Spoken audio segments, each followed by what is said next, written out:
جھنڈے اور لائٹ لگانا کیسا ہے؟ اللہ کی سنت ہے۔ اللہ کی سنت طریقے کو کہتے ہیں۔ اب وہ پھر اس کو زیادہ کہوگا ثبوت کہاں لکھا ہے؟ یہی سوال ہوتا ہے نا، کہاں لکھا ہے؟ تمہاری کتابوں میں بھی لکھا ہے۔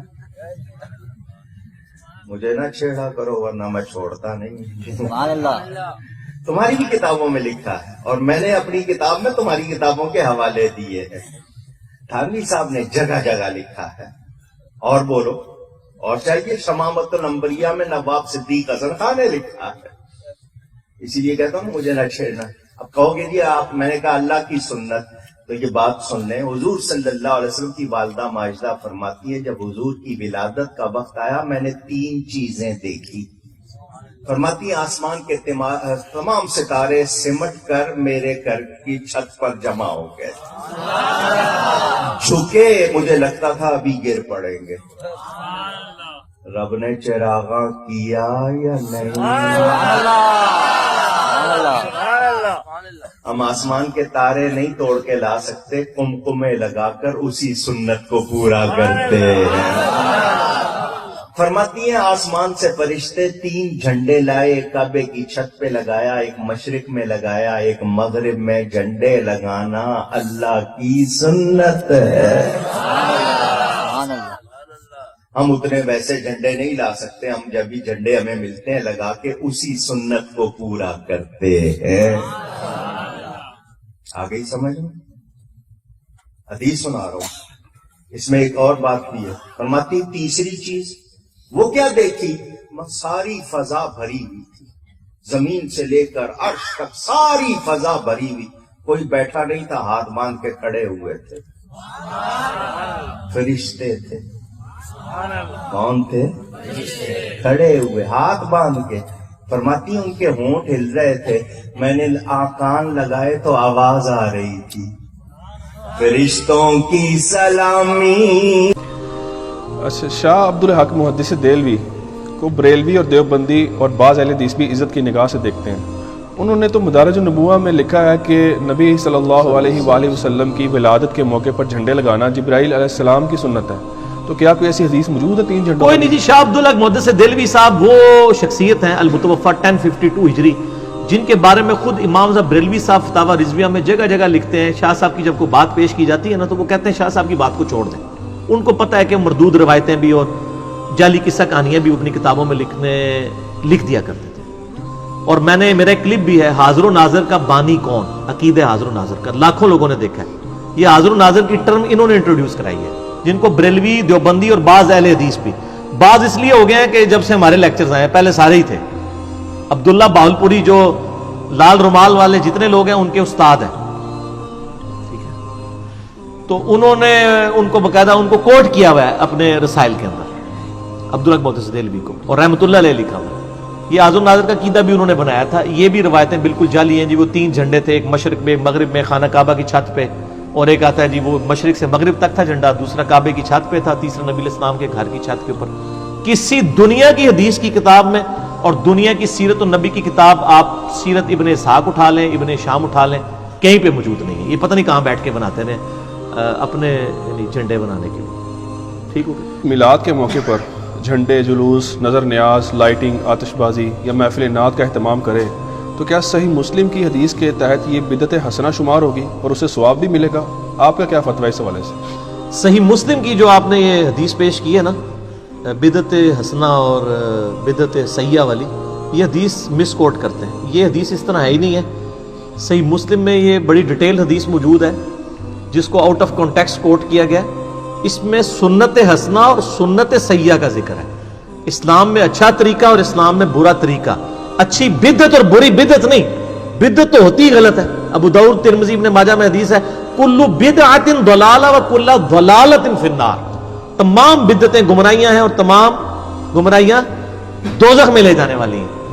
یہ مسلم شریف کی حدیث اس طرح ہے کہ کچھ غریب اصحاب نبی صلی اللہ علیہ وآلہ وسلم کے پاس آئے، کئی لوگوں کے پاؤں میں جوتیاں بھی نہیں تھیں، نیا نیا اسلام قبول کیا۔ آپ علیہ السلام نے ان کی حالت دیکھی، آپ کا چہرے کا رنگ بدل گیا، غربت کی حالت ان کی دیکھ کے آپ نے یعنی حضرت بلال سے کہا اذان دو، اذان دی، زور کی نماز ہوئی، آپ نے زور کے بعد ایک خطبہ دیا.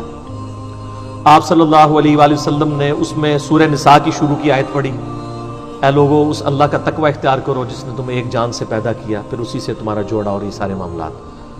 اور پھر اسی طریقے سے 28ویں پارے میں جو آیت آتی ہے کہ مرنے سے پہلے اپنے رب کا تقوی اختیار کرو اور ہر جان دیکھے کہ اس نے آگے کے لیے کیا بھیجا ہے صدقہ جاریہ کے طور پہ.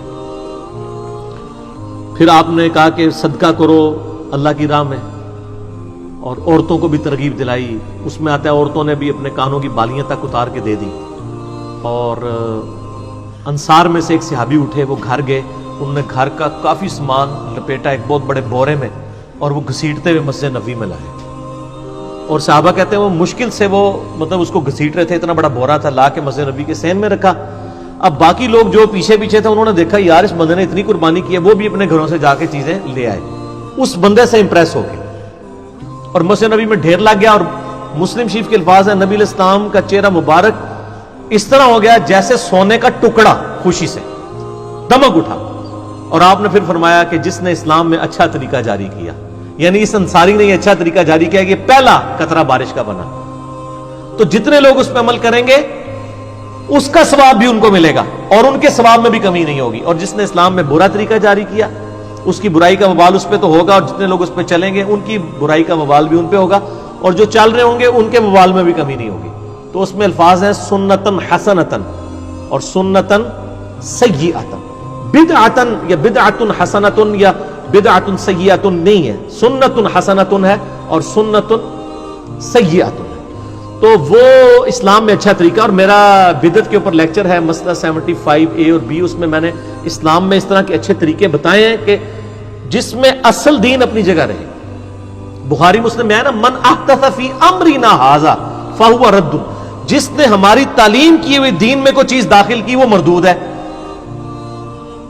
ٹھیک ہے، تو اب دین میں جب نبی علیہ السلام خود کوئی چیز تعلیم کر دیں گے وہی ہوگی جو مسلم شریف میں حدیث ہے 2005 کے سب سے بہترین کتاب اللہ کی کتاب ہے، سب سے بہترین طریقہ وخیر الہدی ہدی محمد صلی اللہ علیہ وآلہ وسلم وشر الامور محدثاتها، اور بدترین کام وہ ہیں جو دین میں خود سے داخل کر دیے جائیں. تو بدعت کی ڈیفینیشن میں وہ چیزیں آتی ہیں. یہ چیزیں بدعت نہیں ہوتی جو اچھے طریقے ہوں جس میں اصل اپنی جگہ رہے. مثلا مسجد میں قالین بچھانا یہ اسلام میں اچھا طریقہ ہے، یہ بدعت حسنہ نہیں ہے. اسلام میں اچھا طریقہ ایئر کنڈیشن لگانا، مسجد میں پنکھا لگانا، لائٹنگ کرنا، یہ اسلام میں طریقہ ہے. اسلام میں کوئی بدعت داخل نہیں ہوئی ہے کیونکہ اصل دین اپنی جگہ. کوئی شخص یہ تو نہیں کہتا نیچے اس پنکھے کے اوپر اس قالین کے منہ طرف خانہ کعبہ شریف اور AC شریف، اللہ اکبر، یہ تو نہیں کوئی کہتا.